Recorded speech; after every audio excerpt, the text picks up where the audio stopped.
चलो बुलावा आया है, माता ने बुलाया है। इस राग को सदियों से वे लोग दोहराते आ रहे हैं जो देश की मुश्किल आध्यात्मिक यात्राओं में से एक माता वैष्णो देवी की यात्रा पर जाते हैं। वैष्णो देवी तीर्थ स्थान समुद्र तल से 5300 फीट की ऊंचाई पर स्थित है। माता वैष्णो देवी तक की यात्रा को देश के सबसे पवित्र और कठिन तीर्थ यात्राओं में से एक माना जाता है और इसकी वजह है यह है माता का दरबार जम्मू कश्मीर स्थित त्रिकुट पर्वत पर एक गुफा में है, जहां तक पहुंचने के लिए 13 किलोमीटर की मुश्किल चढ़ाई करनी पड़ती है। अगर आप भी इस जगह अपनी फैमिली के साथ जाने की प्लानिंग कर रहे हैं या अकेले जाने की प्लानिंग कर रहे हैं तो ये वीडियो आपके बहुत काम आने वाला है। मैं इस वीडियो में आपको बताऊंगा दरबार में कैसे पहुंचे, मंदिर में दर्शन कैसे करने हैं, RFID कहां बनेगी, कहां रहना है, खाने पीने की व्यवस्था क्या है। तो आप ये वीडियो बिना स्किप करे देखिए, मैं आपको स्टेप बाय स्टेप पूरी इन्फॉर्मेशन दूंगा। दोस्तों, माता वैष्णो देवी के मंदिर तक पहुंचने के लिए पैदल चढ़ाई करना ज़रूरी नहीं है। आप चाहे तो घोड़ा, खच्चर, पिट्ठू या पालकी की सवारी भी कर सकते हैं, जो बड़ी आसानी से कटरा से भवन तक जाने के लिए मिल जाती है। इसके अलावा कटरा से सांझी छत के लिए नियमित रूप से हेलीकॉप्टर सर्विस भी मौजूद है। सांझी छत से सिर्फ आपको 2.5 किलोमीटर की पैदल यात्रा करनी होगी। तो दोस्तों, सबसे पहले बात करते हैं कि माता वैष्णो देवी के दरबार कैसे पहुंच सकते हैं। आप यहां तीनों माध्यम से पहुंच सकते हैं, प्लेन, ट्रेन और बस से। दोस्तों, अगर आप ट्रेन से आ रहे हैं तो नज़दीकी रेलवे स्टेशन जम्मू और कटरा 2 है। देश भर के मुख्य शहरों से जम्मू रेल मार्ग के जरिए जुड़ा हुआ है। इसके अलावा वैष्णो देवी का बेस कैंप कटरा भी अब एक रेलवे स्टेशन बन गया है। जम्मू उधमपुर रेल रूट पर स्थित है श्री माता वैष्णो देवी कटरा रेलवे स्टेशन, जिसकी शुरुआत साल 2014 में हुई थी। दिल्ली के अलावा कई दूसरे शहरों से भी यहां तक सीधी ट्रेन आती है। आप चाहे तो कटरा तक सीधे ट्रेन से आ सकते हैं और फिर यहां से माता के दरबार तक पैदल यात्रा शुरू कर सकते हैं। दोस्तों, अगर आप बस से आ रहे हैं तो देश के विभिन्न हिस्सों से जम्मू सड़क मार्ग के जरिए भी जुड़ा हुआ है और जम्मू होते हुए सड़क मार्ग से कटरा तक पहुंचा जा सकता है और फिर वहां से त्रिकुटा की पहाड़ियों की चढ़ाई की जा सकती है। दोस्तों, अगर आप फ्लाइट से आ रहे हैं तो जम्मू का रानबाग एयरपोर्ट वैष्णो देवी का नज़दीकी एयरपोर्ट है। जम्मू से सड़क मार्ग के जरिए वैष्णो देवी के बेस कैंप कटरा पहुंचा जा सकता है, जिसकी दूरी करीब 50 किलोमीटर है। जम्मू से कटरा के बीच बस और टैक्सी सर्विस आपको आसानी से मिल जाएगी। दोस्तों, कटरा में पहुँचने के बाद अब हम बात करते हैं कि यहाँ पर रुकने के लिए होटल या धर्मशाला कहाँ पर लेना चाहिए। दोस्तों, कटरा में फुआरा चौक मेन सेंटर पॉइंट है। यहीं पर बस स्टैंड और टैक्सी स्टैंड बने हुए हैं। साथ ही कटरा की मेन मार्केट भी सामने है। आप फुआरा चौक से 100 से 200 मीटर रेंज में कहीं पर भी होटल ले सकते हैं। यहाँ पर नॉर्मल होटल की स्टार्टिंग 600 रुपये से स्टार्ट होती है। 700 और 800 रुपये में आपको एक अच्छा रूम मिल जाएगा। 1500 से 2000 के बजट में आपको बहुत ही अच्छा AC रूम मिल सकते हैं। वहीं आप कटरा में 3000, 5000, 10,000 तक के बजट के रूम्स भी मिल जाएंगे। इसके अलावा आप अगर चाहें तो मंदिर ट्रस्ट के निहारिका भवन में भी रूम ले सकते हैं। यहाँ पर 2200 से स्टार्टिंग हो जाती है। इसके अलावा आपको 150 रुपये में डोरमेट्री भी मिल जाएगा। दोस्तों, इसके अलावा आपको यहाँ पर लोकल फैसिलिटी भी मिल जाएगी। सबसे अच्छा रहता है आप पहले से मंदिर ट्रस्ट की ऑफिशियल वेबसाइट या ऐप से इसकी ऑनलाइन बुकिंग कर लीजिए। तो चलिए, एक अच्छा सा रूम लेने के बाद में अब हम लोग बात करते हैं यहाँ पर दर्शन और यात्रा का सही तरीका क्या है। दोस्तों, माता रानी का ये अलौकिक मंदिर कटरा से लगभग 13 किलोमीटर दूर ऊपर त्रिकुटा पर्वत पर स्थित है। यात्रा और चढ़ाई करने से पहले आपको RFID कार्ड बनवाना होता है, जो चेक पोस्ट पर चेक किया जाता है। आप इस RFID कार्ड को Jammu railway station, Katra railway station, bus stand के पास में या ताराकोट मार्ग पर भी बनवा सकते हैं। आपके पास में आधार कार्ड होना ज़रूरी है और यह सभी को बनवाना ज़रूरी होता है और यह फ्री में बनता है। तो चलिए, अब हम लोग बात करते हैं यात्रा और चढ़ाई की। दोस्तों, माता रानी के भवन तक पहुंचने के लिए 2 प्रमुख मार्ग है, एक पुराना बाणगंगा मार्ग और दूसरा नया ताराकोट मार्ग। सबसे पहले हम लोग बात करेंगे बाणगंगा मार्ग की। आप कटरा से ऑटो या पैदल यात्रा करते हुए बाणगंगा चेक पोस्ट के पास में आ जाइए। सामने ही आप बाणगंगा चेक पोस्ट देख रहे हैं। दोस्तों यहाँ पर आपका सारा सामान और RFID चेक किया जाता है। फिर उसके बाद में आप बाणगंगा मार्ग पर आ जाएंगे। दोस्तों अगर आप पैदल चढ़ाई करने में असमर्थ है तो आप यहाँ पर घोड़ा, पिट्ठू और पालकी के माध्यम से भी जा सकते हैं। यहाँ पर प्रीपेड काउंटर बने हुए हैं, आप लोग इन्हीं काउंटर से बुकिंग करें। सभी रेट्स बोर्ड पर लिखे हुए हैं। घोड़े वाले बाणगंगा से अर्धकुमारी के 500 रुपये और बाणगंगा से भवन तक के 1100 रुपये चार्ज करते हैं। वहीं पालकी वाले 100 किलो वजन तक के 1500 रुपये और उससे ज़्यादा अगर वजन है तो 1900 रुपये चार्ज करते हैं। दोस्तों वहीं बाणगंगा से भवन तक के 100 किलो तक के 3450 रुपये और 100 किलो से ज़्यादा है 4300 रुपये चार्ज करते हैं। अब ट्रॉली की बात करें तो पिट्ठू वाले ट्रॉली के 250 रुपये अर्धकुमारी तक और भवन तक के 550 रुपये चार्ज करते हैं। दोस्तों यात्रा करते हुए मात्र 500 मीटर आगे बढ़ेंगे तो वहीं पर गुलशन कुमार जी का भंडारा है। आप भंडारे में प्रसाद स्वरूप भोजन ग्रहण कर सकते हैं। दोस्तों इस मार्ग पर दोनों साइड दुकानें हैं तो आपको खाने पीने की भी कोई परेशानी नहीं होगी। साथ ही साथ मार्ग पर जगह जगह सीढ़ियाँ भी बनी हुई है। अगर आप एकदम फिट है तभी सीढ़ियों का प्रयोग करें, क्योंकि सीढ़ियों से बहुत जल्दी थकान हो जाती है। लेकिन इस मार्ग पर घोड़े भी चलते हैं, जिससे पैदल यात्रियों को बहुत परेशानी भी होती है। चलिए दोस्तों अब 5.5 किलोमीटर यात्रा को पूरा करके अब हम लोग आ चुके हैं अर्धकुमारी मोड़ पर। दोस्तों यहाँ से एक रास्ता ऊपर की तरफ अर्धकुमारी को जाता है, वहीं दूसरा रास्ता सामने की ओर हिमकोटी मार्ग होते हुए वैष्णो देवी भवन को जाता है।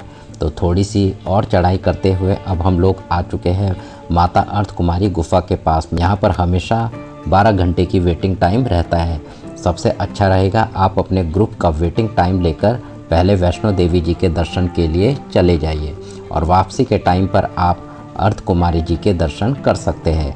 वहीं जब तक सीज़न पीक पर रहता है यहाँ पर 36 से 48 घंटे का वेटिंग टाइम भी मिल सकता है। इसीलिए बहुत से भक्त सीधे वैष्णो देवी जी के दर्शन करने जाते हैं। तो चलिए अब हम लोग फिर से हिमकोटी मार्ग पर आ जाएंगे। दोस्तों हिमकोटी मार्ग बहुत ही अच्छा मार्ग बना हुआ है।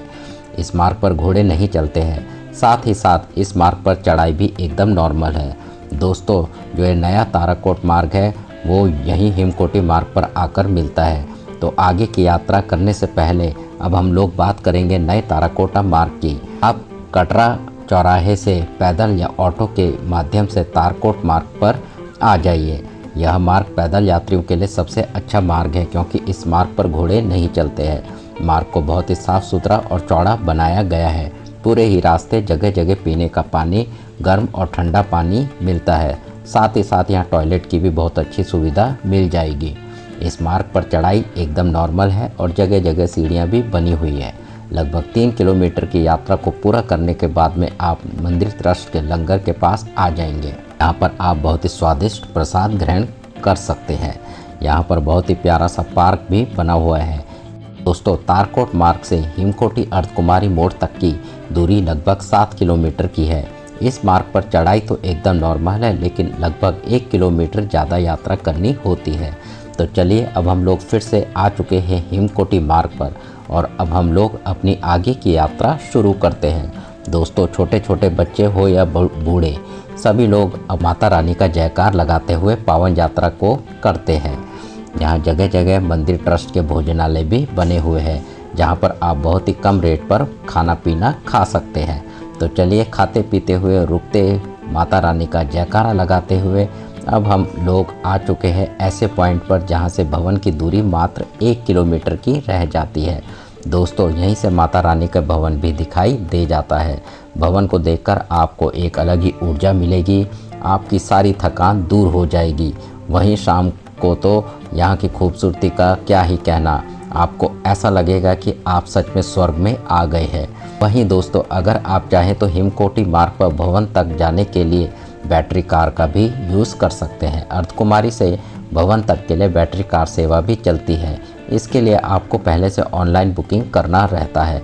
आप मंदिर ट्रस्ट की ऑफिशियल वेबसाइट या ऐप के माध्यम से बैटरी कार की बुकिंग कर सकते हैं। तो चलिए 1 किलोमीटर की और यात्रा करके अब हम लोग आ चुके हैं स्वर्ग से सुंदर श्री माता वैष्णो जी के पावन दरबार में। दोस्तों अगर आपको पहुंचते पहुंचते शाम हो गई है और आप भवन के पास में रुकना चाहते हैं तो यहाँ पर बहुत से भवन बने हुए हैं। कालिका भवन, मनोकामना भवन, श्रीधर भवन, पार्वती भवन और भी बहुत से भवन बने हुए हैं। यहाँ पर आप रूम ले सकते हैं या फिर आप डॉर्मेट्री भी ले सकते हैं, लेकिन इसके लिए आपको पहले से ऑनलाइन बुकिंग कराना होता है। इसके अलावा अगर आप यहाँ पर फ्री में रुकना चाहते हैं तो आप पार्वती भवन, दुर्गा भवन और श्री राम मंदिर के पास में बड़ा सा हॉल बना हुआ है जहाँ पर आप फ्री में रुक सकते हैं। यहाँ पर आप कंबल काउंटर से कंबल लीजिए, रुपये 100 पर कंबल मिलता है।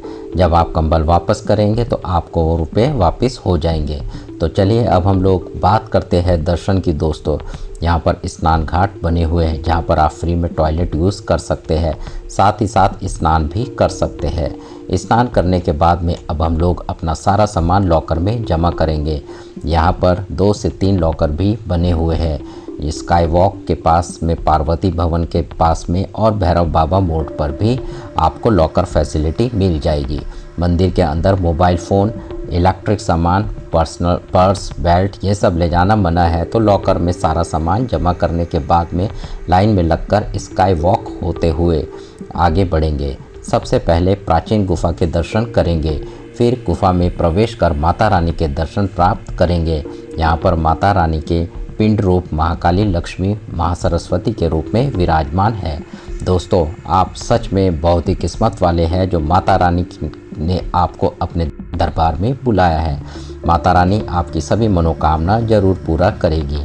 दोस्तों, कमेंट बॉक्स में जय माता दी जरूर लिखें। दोस्तों, भवन से निकलने के बाद में आप श्री राम मंदिर में दर्शन कर सकते हैं, हनुमान जी के दर्शन कर सकते हैं, फिर लगभग 100 सीढ़ियाँ नीचे उतरकर महादेव जी के दर्शन भी कर सकते हैं। महादेव दिव्य रूप में गुफा में विराजमान है। दोस्तों, मंदिर की टाइमिंग की बात करें तो मंदिर 24 घंटे खुला हुआ है। सुबह 5:30 से 7 बजे तक और शाम 6 बजे से 8 बजे तक आरती का टाइम होता है।